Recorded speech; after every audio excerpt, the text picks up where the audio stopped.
From paper to pencil to Wi-Fi and AI, education is ever evolving. On this new season of Teachers in America, we'll keep you on the forefront of what's new. We connect with teachers and ed leaders to talk trending topics and real issues, bringing you inspiring ideas that will influence the future of your teaching. Today, we're excited to welcome host Kaylee Rhodes to the Teachers in America team. She's a math teacher in Portland, Oregon, and she recently sat down with Mary Martinez Crippen, third grade Miami-Dade teacher and viral sensation. You may have scrolled through social media and seen how Mary is tying football into her everyday lessons. Well, we're kicking off our season with advice from Mary on how to make real-world connections in the classroom. Now, here's Kaylee and Mary.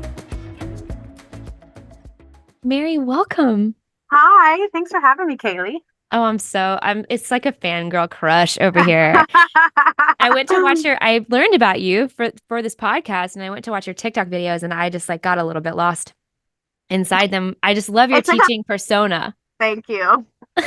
Thank you. It's wild. My favorite is a recent one where you're in your Christmas PJs. Oh yes. I think that one's pinned at the top it was the last preview before we went off for Christmas break or winter break, and the Dolphins had played 3 games. We're going to be playing 3 games. So it was 3 predictions we were doing, and it was the last day before we were off for break. We're all in our pajamas. We're ready to go, but we are talking about football before we leave for 2 weeks. And they're totally into it. I mean, this is the secret, right? This is the whole point of this. Yeah. It's this evergreen theme that keeps your kids engaged. Right. And it keeps me engaged. I'm not going to this keeps me wanting to come back and puts the fire in me. And I think that's what we all need as educators, is that fire to keep going, especially because it gets tough as a teacher. And there are days where we wake up and we're like, what am I doing here? Can I just work from home for today? Truly. Just like my husband. I'm sick. No, I know. But as we head into back to school, it's so cool that you're going to be doing football again, obviously this year. Yes. But it's so different every year because the season's different. And that's the greatest thing ever. It's because there's so, and you don't know what's going to happen. And that's the beautiful thing, is you teach them that life lesson throughout the entirety of the season. You don't know what's going to happen until they play the game, because we can say they're going to win. We can say they're going to beat them or they're going to lose, but you don't know. And that's like life until you try. You just don't know. And how do they handle the disappointment? How do you put guardrails around that, have discussions around that, really grow them in their disappointment muscles? I think that I really was inspired by Coach McDaniel and the way that he put it into perspective. A loss is an opportunity for growth. And especially because the way that this started was Dolphins. It was very simple. We track the Dolphins. The Dolphins win, 10 extra minutes of recess. The Dolphins do not win. There's no extra recess. No. So we started off hot. The first 3 games, win. Dolphins had already given us 30 minutes of extra recess, and we were hyped. And then the first loss came, and instead of just putting up the L on the board and moving on, I said, you know what? I would have given them 10 extra minutes of recess had they had won. Let's talk about the loss. Yes. Let's talk about what it means. Where do you go from here? What's coming next? Well, another game is coming, whether they like it or not. Are they going to sit and sulk for a week? Right. Or are we going to learn from our mistakes and get better? Kind of like in 3rd grade, it's a rigorous testing year in Florida with our cold reads, our progress monitoring assessments. Yeah, it's big literacy. Our portfolio assessments. Are you going to sit there and sulk in your mistakes? Or are you going to, let's dive in, because we do heavy debriefs with our cold reads and our portfolios and everything that we're doing to really understand what they're asking us in these questions and how to answer it? Or are you going to take that opportunity to learn from where you went wrong? And it started like that every week that passed. And it started to become, they were telling me what the Dolphins needed to do. And I wasn't leading the discussion, they were leading it. So if you look at some of the beginning videos, which were, when I threw them up on TikTok, I wasn't expecting it to be as massive as it was. Now I've kind of got it where I can title it, and if you want to look for a video, you know which one to click. But in the beginning, all the videos look the same because I'm just standing at the board and you're like, what is she talking about on this one? You have to listen to it. But as you watch them, you see that their understanding with each passing week, what a loss means, what a win means, and even just the little things that happen in the game, because now they're interested. Yeah. Somebody getting hurt, a penalty. And we talked about penalties. A penalty is when somebody makes a mistake, right? When somebody does something wrong. We all make mistakes in life, and that might set us back a little bit. Just like if a Dolphins have a penalty, it might set us back a couple of yards. But how do we answer that? How do we respond to that flag and that penalty? And sometimes we make big mistakes that cost big things. And sometimes they're just little ones that are not that big of a deal. So football truly is a metaphor for life in our classroom. Oh man, that's sick. Yeah. I just love this so much. I know. I have all these questions about it. But what I want to make sure that we do is, I want to make sure that if you're not a third grade teacher, if you're not interested in football, if you're not if you don't feel like you have any connection to like mathy, statsy stuff, like you still can do what you've done, which is basically like bring an open-ended situation into the classroom, a real world, real stakes, ongoing kind of theme into the classroom that keeps everybody engaged. And like, I think what I'm also hearing is that in following a team, you really like create a team. Our classroom is our team.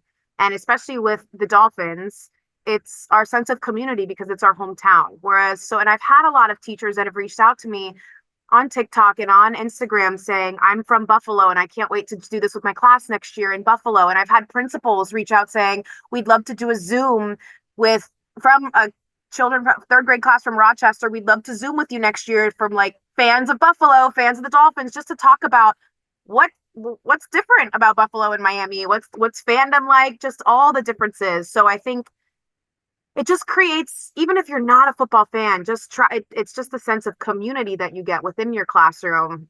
And you almost start to love it even more. I didn't need to love football even more, but I paid attention 10 times more throughout the week just because I was like, how am I going to apply this and teach this to my kids? Right. Now, how am I going to, so Monday mornings were the best. Even after a tough Sunday loss, what am I going to do now to teach my kids about this? And it kept those creative juices flowing for me. And mind you, this was just our 10-minute warm-up activity. Right. This was not even like an entire lesson. That's my question. Help an educator who's interested in this and who maybe is thinking like, oh gosh, I don't have any time.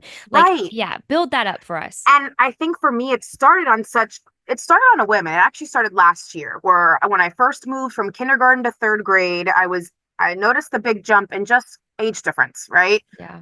Third grade is very different from kindergarten. And a couple of the boys, it's like night and day. I have more energy now as a third grade teacher, but I'm like, oh, let me research that. I'm not quite sure about that answer. Let me ask Google. But I noticed their interest in sports was tenfold, and they weren't just a fan of a team because their grown-ups were. They were a fan of the team because they had their own passions and they're starting to become their own humans in third grade. And they really are. They have their own interests and whatnot. So last year is when I actually got into like a little argument with a student. He was talking about Patrick Mahomes. I was talking about Tua. And I was like, okay, well, and that's where I just threw up the Dolphins schedule on the board in the beginning of the year. And I said, okay, we're going to track the Dolphins. Here's the deal. If they win, you guys get 10 extra minutes of recess. If they don't, then that's it. And then that's how it started. And then that's the crazy thing. It was just a W and L and then move on. But then as each passing week, they started asking questions and it just grew and it built. And then so when I came back for this year, I knew it's something I wanted to do again. And it really was the community of the Dolphins that turned it into what this is now. Because I took what I did to X, formerly known as Twitter, and one of the Dolphins beat reporters was like, oh, you should also track stats. And I was like, oh, that's such a good idea. And then it just turned into our Monday morning quick, I'm telling you, 10 minutes, maybe 20 minutes tops, if there was something like extra that happened, or if there was like, we were going on break and there was a 3-game stretch, but it was winter break and we could afford the 20 minutes of conversation. But we got into such a routine where it was come in and they were on time to school. They were excited to come to school. And it's Monday. It's and Monday. That's hard.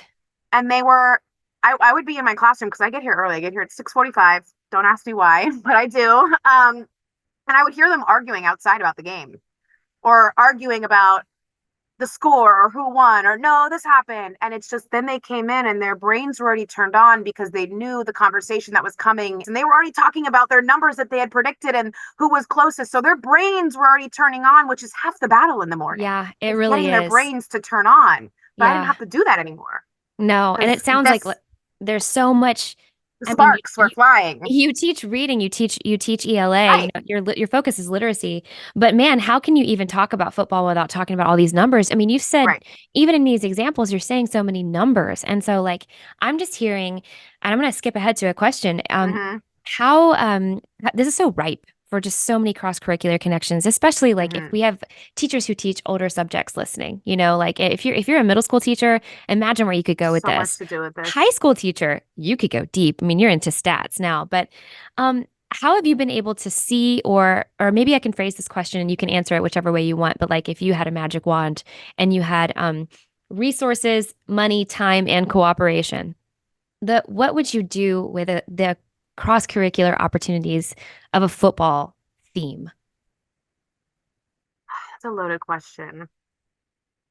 So you're saying I'm trying to get this question correct. If I had unlimited resources, what would I do with this program? Yeah, if Or you could just dream as big as you wanted, like how could you get really all of that cross-curricular juice out of this like such ripe field?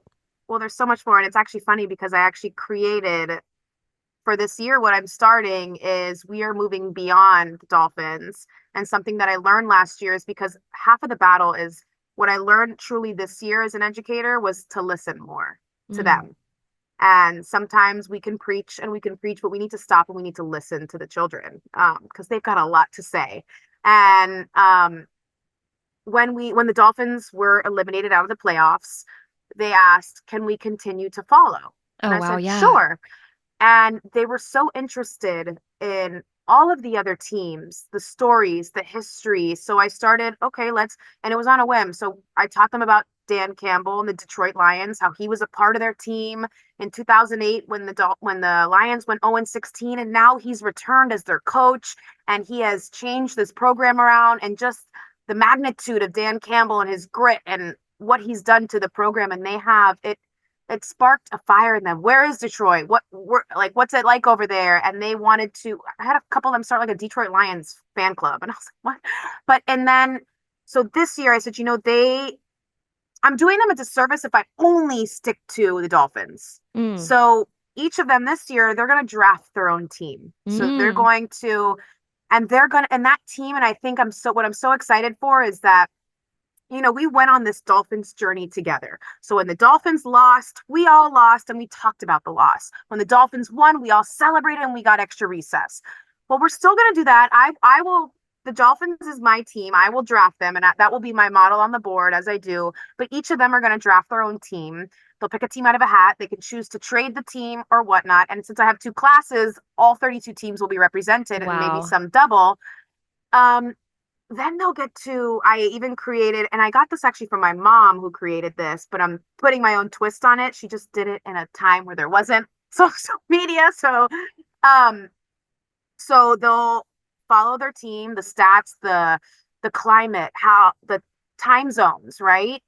And what I want to really do with them is technology literacy. Some of them just don't use technology in the proper way. So Right. we're gonna research. We're gonna look up the official NFL site. This is an official website. You're gonna go to your team. You're gonna read about your team. You're gonna fill out a history report.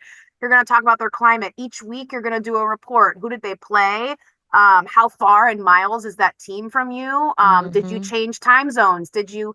But then at the end of the day, when we come in on Mondays, all of them have gone on a different journey, which is like life. Yeah. Raise your hand if you won. Couple of hands will be raised. Raise your hand if you lost. Look at your best friend. Did she win? Did she lose? Did he win? There's going to be times in life where I win and he loses. And how do we handle that when one of us is winning and one of us is losing? And it's a lot of the social emotional learning. How do you handle friendships when one of you is celebrating? And it happens in life, even as adults in relationships and friendships, we celebrate a promotion when somebody is mourning the loss of something, right? How do Right. you handle those things? So I'm really excited for that just because they showed such an interest and I still have the flags on my board And actually today we went through like the changes, how the Las Vegas Raiders used to be the Oakland Raiders. They were just so enthralled with all of it. It's amazing because also what's really cool is that, you've tried something for a couple of years and teachers have this really unique ability to like reset every year. And that can be like really boring or it can be awesome because we get to like learn and literally try again and iterate. It sounds like you've been trying something, you're going to try something new. I'm so curious, like, because we're heading into back to school. I'm so curious about a year from now about like, I are you know. going to be like, I loved this, I'm going to stick with it, or are you going to be like, oh, I got to go back to the Just the Dolphins as a team? Dolphins. Yeah, like it's going to be fascinating. But can And you that's build? Oh, go. no, that I'm just saying that's the great thing. And that's what keeps me going because we all have a curriculum that we follow and then we can all become masters of it. But this has truly, it puts me to the test each and every year, each every week, because there's something that's changed. It's not the same season as it was last season. It's not the same lessons and things that are happening. So you really have to be on your game, and it keeps you going, waking up, and it keeps me thinking about my classroom. Whereas if I'm just teaching from the book and not adding any extra flair, I'm just waking up and teaching from the book. Whereas Right. this sets the fuel where then after it's like, okay, open up your books and let's read our next text set, and they're ready to go, and they take stories and they compare characters to characters on the Dolphins, right? It's just wild. I wonder if there's even like an opportunity, and I'm sure you have the answer for this, but like of reading football coverage, I mean, introducing so much, there's so much copy written about football. And if our focus is literacy, I mean, Well, you look at their library checkout log, the pre and post, all of them now, even different teams, like they're checking out books about history of the Green Bay Packers, the San Francisco 49ers. I just had like 10 of them return books today. 8 of the 10 of them were all football books because they want to go to the library and they want to read about them. They want to read about these teams and they're interested and it's cool because they all find connections to these teams in different ways, whether their favorite animal is the lion or their favorite color combination, or I went to California for the first time this past summer and it was the best time ever. So now they're a Rams fan, or right. my grandmother is from Green Bay, whatever. And now I'm a Packers. There's some connection that all of them can make on so many different levels. You don't just have to be like a hardo football fan. You know, there's a level and a surface for everybody, which makes football so great, is there's so many different ways to connect with it. You're on social media. I think social media, when used correctly and sparingly, is just like incredible for educators because we learn so much. And as you are sharing these and connecting with other educators on social media, are you seeing like other Mary Martinez Crippens emerging with their own like niches of like, well, I'm not doing football in my classroom, but I'm doing X? Or have you had any other outside inspiration that our listeners could be like, maybe I couldn't do this with football, but I could do it with something else? I haven't seen it yet. And I think just because I think I will see a lot of it this year, because I feel like once you get into a groove with something in the middle of the school year, it's so hard. It's like when the district will hand you like a new textbook in December and you're like, how am I supposed to learn and implement this new textbook? Thank you. Thank you. Thank you so much. I will add it to the list of resources that I already have and I'm supposed to be using and don't know how to fit it all in already, but thank you. But it's like, talk to me in a year from now, and then I'll be able to tell you. I have had a lot of people who have been inspired by it and want to do it in their own ways and have talked about implementing it in their own way in their own city. I'll be interested to see how it plays out, but I think TikTok is such, especially for educators, it is such a cool, some of my favorite things that educators are doing now is like things that I'm saving that I'm definitely going to purchase next year for my classroom. And it's like timers for like the struggling student who can't get work finished on time. It's like one of those hourglasses, but it has 5, 10, 15 minutes. And it's like, that would have been perfect for me to use. So there's always something to learn as an educator. And I think by learning and collaborating with each other, that's the best way. And I think TikTok does a great job at doing that, facilitating that. Can you tell us your TikTok handle so that we can make sure our listeners can go check you out? And what I also love about your TikTok, and I want to tell our listeners this, is that you're putting up live footage of your teaching. So teachers are not only learning from how you're doing and implementing the football, but we're watching your classroom management. We're Yeah, watching. I mean, and my we're attempt. Just kidding. and also like your patience Mhm. when you intervene, when you kind of let them like cue chaos. And I think that's really valuable. So our listeners should go check you out at Mary is Bananas. MaryisBananas. It was my seventh grade AIM screen name that has never changed. Call And back. it is my handle for everything. I just and now I can't change it. It cannot change. If you think I'm gonna reciprocate with my AIM username, you are mistaken. It's not gonna happen. So, if you were gonna give advice to listeners who want to try this, Mhm. and I really I'm a sixth grade math teacher. Mhm. I've taught eighth grade English as well, and I actually feel like if you are a teacher who teaches even like 12th grade, Mhm. you actually could probably pull out even more, like way Oh, are you more. kidding me? Probably better math than I can. Third grade math is perfect for me because it's probably as high as I can go right now without having to really Mary, study. I know I'm not hearing you talk down your numeracy. I know that here as a math teacher. Um, but if they kind of wanted to just like try, they Yeah, can't commit a whole year. What should I'd they say like Super Bowl? Like what should they do? I think the easiest way to try is start small. I mean, the first thing that I did was just track the wins and the losses and see what happens and have some sort of tangible reward. Don't spend hundreds of dollars each week if you have the Chiefs and they're winning, right? Spending candy for these kids. Extra recess was something that I could afford in my schedule and I was willing to do for the kids on a Monday because it's not like it was every day. It was on a Monday when Oh, typically good clarity. they might it was just the day after the win they would get 10 extra minutes of recess. It was not the whole week, right? So Nice. that was something that I could afford. Maybe it's whatever your kids might be interested in. Maybe they like to eat lunch with the teacher. Maybe the day after they eat lunch in your classroom. It's something that's Maybe free they and it make doesn't, free seating. No right? seating chart on Monday. Choice. Yeah, exactly. I'd say start small, start with there because that's where I started when I didn't know what this was going to be at all.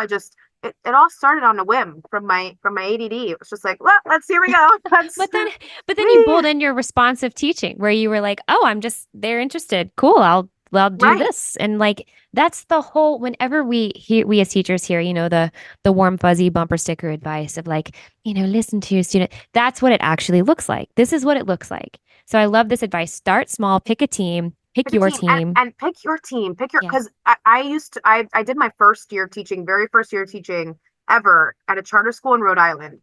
And I couldn't have pulled off the Miami Dolphins in Rhode Not Island when quite. they're No. massive Patriots fans. I mean, I used to get booed at Stop and Shop for wearing my Dolphins jersey. Like there was one time after the Dolphins beat the Patriots, and I went to Stop and Shop, and the guy was like, "You're not coming to this checkout line." Oh my gosh. He was kidding, but Of like course. you have to find that connection and start small. I mean, but the And it sounds great like you thing, could do that with any team. I mean, I'm a any soccer team, person, so we but could track an English Premier you League game. could, you could, and that's actually brought in because my second class is my ESOL class, where I call myself the teacher of the United Nations for my second class because they come from all over, and it's so cool because Miami truly is a melting pot.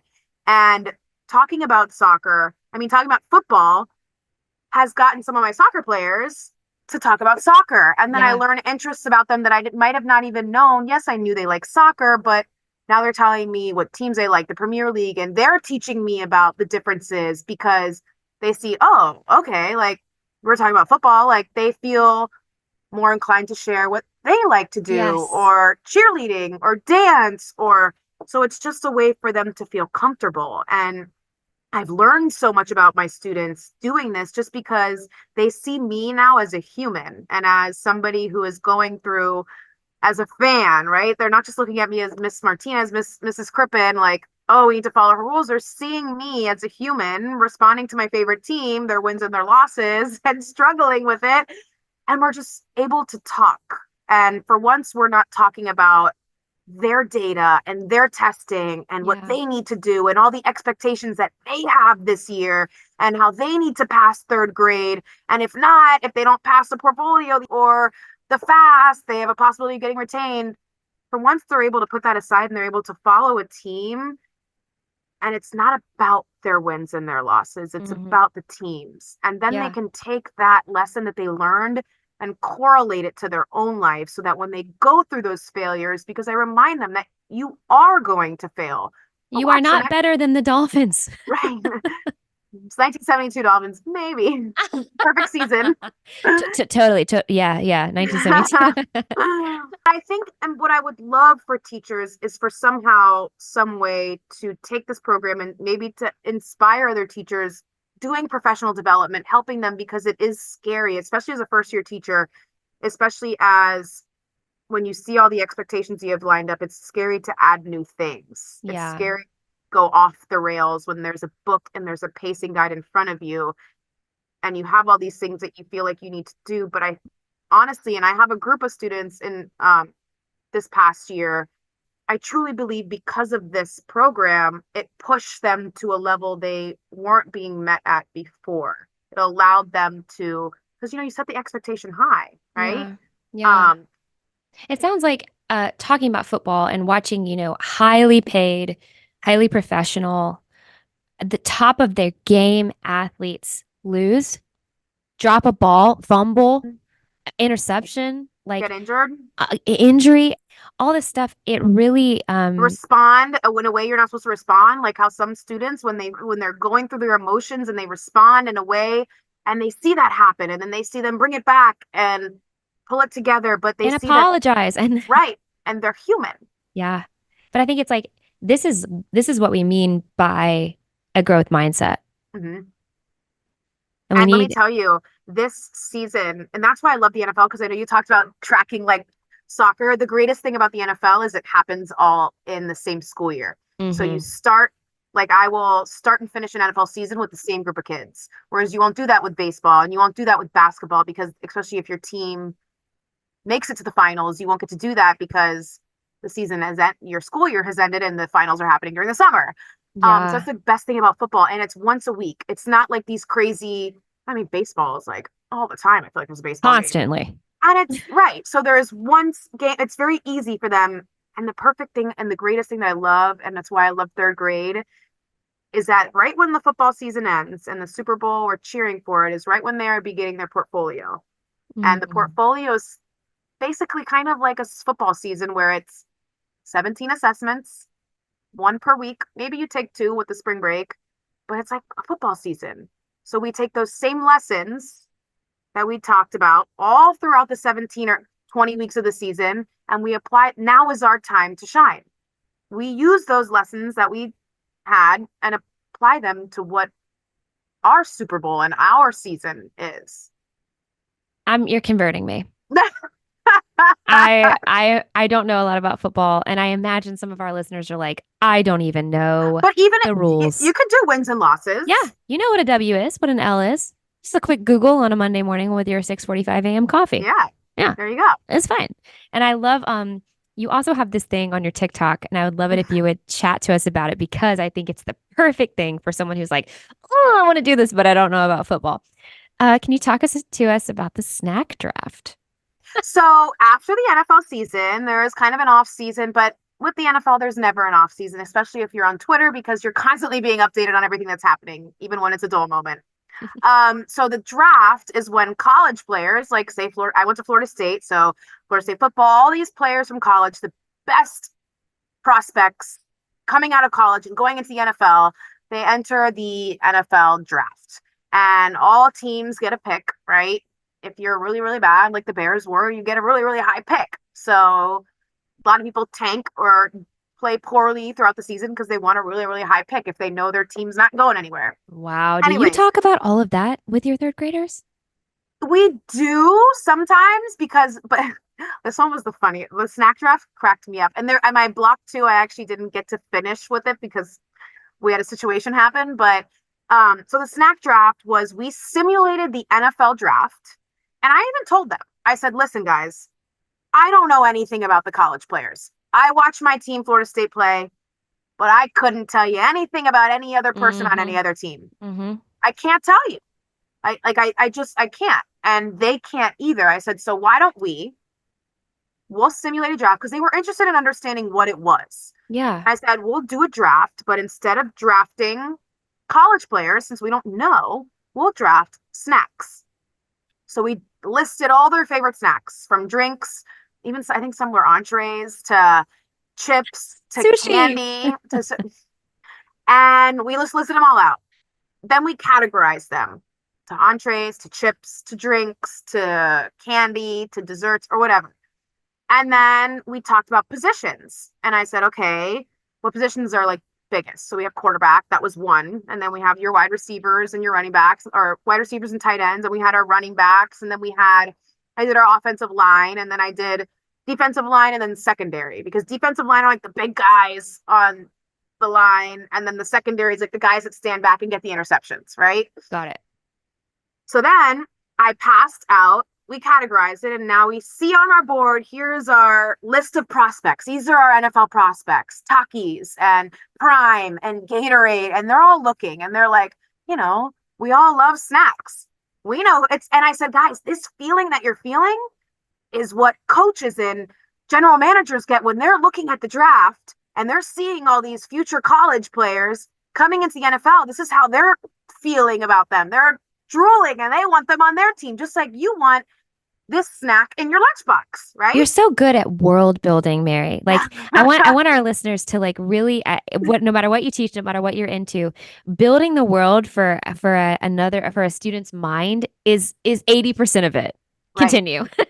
And so then I had my little draft picks. I put them on like little Post-it cards and put them in a bag, and they picked out of a hat, and whatever team they got, it said what draft they were, what draft pick. So if you got the Chicago Bears, it said pick one, round one. We just did round one because there's a lot of picks. We're not doing 200 set. We're just do round one because that's the most popular anyways. And I put their need, and I did a little research, and I went to Twitter for this, but I did it's easy to Google because I don't really know what the Carolina Panthers need, and I'm not going to pretend like I do. I didn't even know there was such a thing as a Carolina Panther. I get it. There you go. So, and I put their top need. So for the Bears, I put quarterback. So say if I drafted the Bears, okay, I got the Chicago Bears and I need a QB. So I look at my entrees, right? Okay, so which entree is my favorite? And I tell them, so after everybody's got their draft pick, and some of them, my morning class only has 16 kids, so some of them got double. And then I allowed them a 5-minute period to trade. Ooh. So you can trade teams. I said, if you're not interested in trading, put your head down. You don't have to trade. If you want to trade, now is your time to trade teams, and you've got 3 minutes. Go ahead and go. So then you see them, and they're like buzzing, and they're negotiating, and I will let you. They're throwing in an eraser. Yeah, I will do your whatever, not do your homework. Just kidding. I will. They're negotiating, and they're saying, well, this team, you really like this team, and la la la, or this team has 2 picks, and because I have a couple of Packers fans, and the Packers only have 1 pick, so you get to pick twice out of the snack draft if you get this team, and I'll pick once. So they're like negotiating, right? And that's a skill that they're gonna need to know. Absolutely. And it's funny to watch them negotiate, and then they get frustrated, right? Because they don't get someone tried negotiating for a team and they didn't get the team that they want. You get the frustration. Like I had my Jets fan didn't get his Jets, and he was a little frustrated. Yeah. So then you learn how to deal with not everything's going to go your way, right? Sometimes the cards don't work out for you, and sometimes you really, really want something, but somebody already has it, and you can't force them to give it to you. That's right. It's not the way it works. You tried, and now you got to make the best out of your situation. So then the draft started, and then I reminded them that, listen, I gave them a piece of paper and I said, write who you would like, right? Write your prospects, right? You have your official draft card, but that's only going to be used when it's your time, you're on the clock, and you're ready to submit your pick. But on your paper, write the people you're interested in. And it was funny, I said, because, it might come to your pick at pick 21 when you're the Dolphins, and the pick you want is taken. Yeah. What are you going to do? Where are you going to go? Are you going to stay in the same category of what you need? Or is Takis still sitting on the board and you love Takis? Why do they love Takis? I hate them. I cannot stand them. Sorry, Takis, if you're listening. Sorry, they're not our sponsor. But it sounds like what you're inviting, like you're narrating, right? You're constantly narrating every moment of like not only like strategy and like actual like the way the real draft works, or like imagine what coaches are feeling, but you're asking them to like be like, alive inside and comfy with their emotions. Right. And the best was when for the Super Bowl, we did like a week of like every day for the Super Bowl, I brought in like artists. Usher was the halftime show. So every single day we listened to an Usher song. And what did they do? They listened to it. They rated it out of 5 stars and they wrote a rationale on why they rated it the way they rated it. They're writing, Mary, like, you're a genius. A genie. and Teachers, like, this is what we're talking about. Like, this is when we talk about bringing real world stuff in to get our kids numerically and numerically literate and literate. I This mean, is what we're talking look at about. this. Someone who loves Taylor Swift could take her tours as an example, and they could track and graph her tours. Where is she going? Did she change time zones? How many hours in a flight? If she had this and this, How many there's people so are on many. her payroll? How much money Right, does she have to make to stay in the green? What right, is that doing for our bottom line economy? I mean, whatever grade level you're teaching, that's how deep you go. right. Do you have a specific last formal question before we enter like some fun rapid Oh fire my God, it's round? already been like Yeah. it feels like it's been like 5 minutes. I know. I feel the same way. Is there a student that comes to mind for you anecdotally who maybe was struggling, maybe was having a hard time with literacy, maybe was having a hard time with behavior, maybe was having a hard time with buy-in, and this kind of switched things around for them? I think there's so many, but one that sticks out to me the most is my Jets fan. He, you know, being the lonesome Jets fan, he and his mom and I speak about this a lot, how this year has really changed his life. He Mm. struggled a lot with emotions. And after going through this with the football and seeing, especially because I don't know if you saw, the Jets reached out to us and did something that has changed his whole his dream became a reality this year. And so, long story short, I went for my 30th birthday to MetLife Stadium on Thanksgiving to watch Dolphins Black Friday versus Jets, right? My first time going to Jets home game, and they were giving out Jets towels at the game. And I'm like, what am I going to do with this towel? I'm not a Jets fan. And my brother and my mom were like, oh, you got to give it to like your Jets fan. And I was like, I'm going to keep this. So they both gave me their towels, and I had like 3 towels that I flew home with me. And during that game, a Dolphins player tore their Achilles on the field at MetLife Stadium. Oh no. And I don't know if you remember the first game of the season for the Jets, Aaron Rodgers tore his Achilles at home. Oh After no. after the game, it was in reports that already Aaron Rodgers was in contact with the Dolphins player trying to support him through the recovery. So at first I didn't know, because I don't everything that I do, I can't just do it. There has to be a reason. And I was struggling with how am I going, I can't just give him these towels because that's not going to make a lasting, oh, here are some towels. There has to be a reason. And I said, you know what? This is going to be a lesson on sportsmanship. So we Yes. talked about how, Aaron Rodgers and Jalen Phillips are not on the same team, but it doesn't mean they wish ill will on each other. Everybody wants everybody to be at their best. And you should always want the people you're competing against to be at their best. You never wish harm on them. And even though you're not a Dolphins fan, we don't wish harm on your team. We're not going to talk bad about you or your team because we just learned about sportsmanship. And I said, we appreciate how kind you've been throughout this process, listening to us talk about and celebrate the Dolphins. So then I gave him the towels Mm. and compared it to Aaron Rodgers and Jalen Phillips. And then the Jets actually, and this is the power of social media, and the Jets reached out onto my TikTok and said, this is amazing. We'd love to give a little surprise. And they direct messaged me and they sent a signed football from the Jets. And it was actually funny because so they sent him this football. He was going his first ever football game. Was going to be at Hard Rock, Dolphins home game versus the Jets. So the Dolphins will always play the Jets twice because they're in the same division. They'll play them home and they'll play them away. I got the towels at the away game. Now they're going to play them at home. So I saved the football to give right before the game he was going to versus the Jets. And when I got the football, I reached back out to the Jets and I said, he's going to freak out. He's so excited. He's going to Hard Rock for the first time ever to watch you guys play. And this is going to make his day. I'm giving it to him on Friday.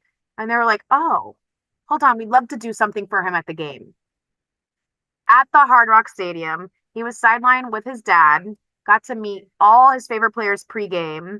And one of them sent him like a video. We're so excited to meet you. And that really that changed it for him. Yeah. And that Everything's different. everything changed. And And so many of them felt that because of just in different levels. But for him, that's where he saw there was like a before and an after with him. Where even me and my co-teacher, we like my partner teacher, the math teacher, we talked about it and we're like, holy cow. Yeah. Like he has just things have taken perspective with him and he's realized and he's seen all these things and now he's so excited to come and he's talking about football all the time, but he's grown up truly in this class. And I attest that to what he's experiencing here. And he felt heard and he felt not shunned because he was the Jets fan in our class, but celebrated because, you know, we're all different. And I have a Bills fan in my afternoon class. And a lot of people are like, how can you have a Bills fan? I said, because it doesn't matter where you come from or what you support. We're Any fan is football welcome. fans. Any fan is welcome. And it's just, you know, and the fact that the New York Jets knew who he was, that was it for him. So it just seems like role models on top of role models on top of role models for these kids. That's incredible. Oh my gosh. Thank you so much for sharing that story. Oh gosh, my face is red. Emotional. Okay. As we wrap up, I'm going to enter into our rapid fire round. I'm going to warm you up with some rapid fire questions that like you can answer with a couple sentences. And then we're going to move into one word only. I'm really bad at this. As you can tell, I ramble on and on. This is going to be great. You're ready. You're ready. Okay. So our first sentence rapid round question. Okay. What's a rookie mistake that you made your first year teaching? Trying to do everything, trying to be everything, I think.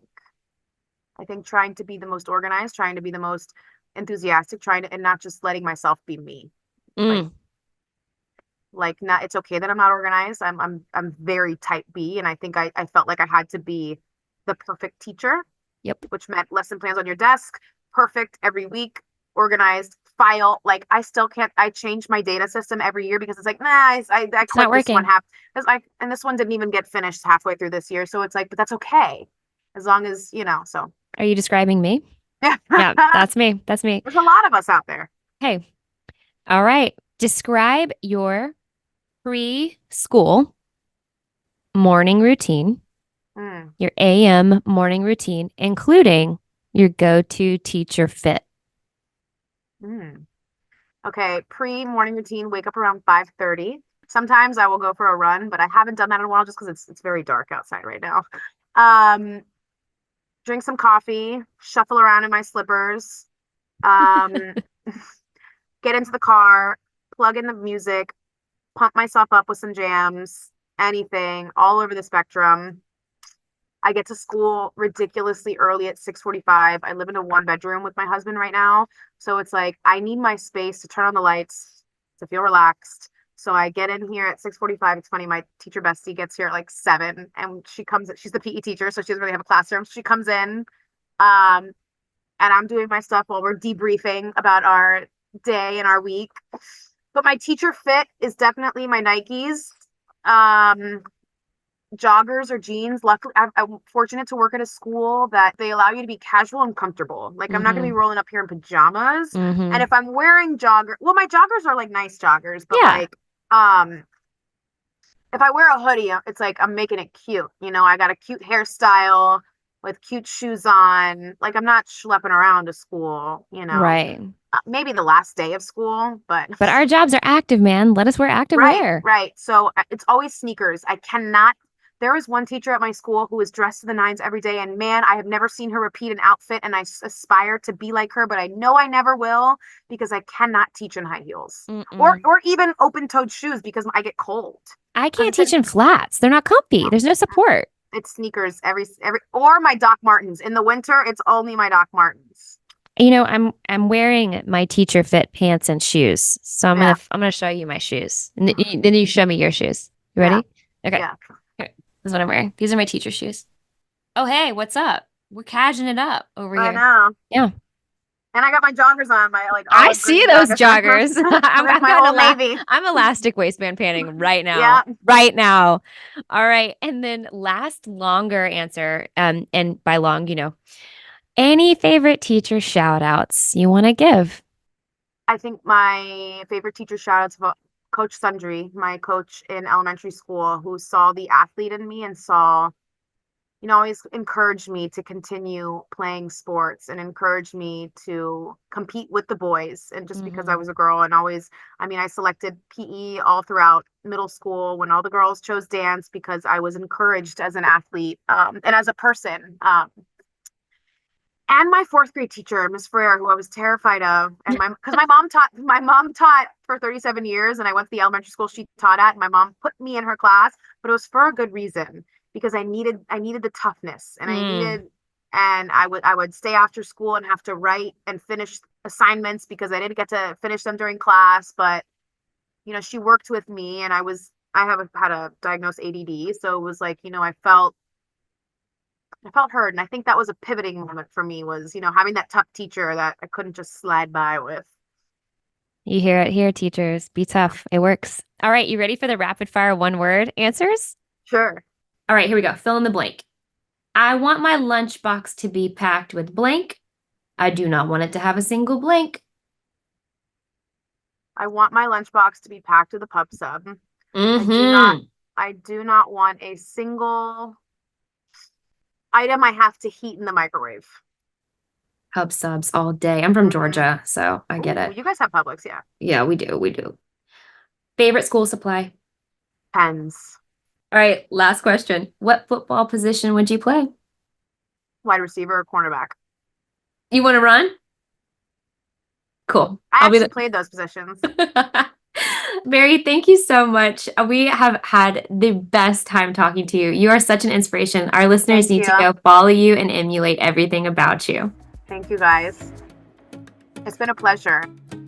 If you or someone you know would like to be a guest on the Teachers in America podcast, please email us at shaped@hmhco.com. That's SHAPED@hmhco.com. Be the first to hear new episodes of Teachers in America by subscribing on Apple Podcasts, Spotify, or wherever you get your podcasts. If you enjoyed today's show, please rate, review, and share it with your network. You can find the transcript of this episode on our Shaped blog by visiting hmhco.com/shaped. That's hmhco.com/SHAPED. The link is in the show notes. The Teachers in America podcast is a production of HMH. Thank you to the production team of Christine Condon, Tim Lee, Jennifer Corujo, Neo Fry, Thomas Velasquez, and Matt Howell. Thanks again for listening.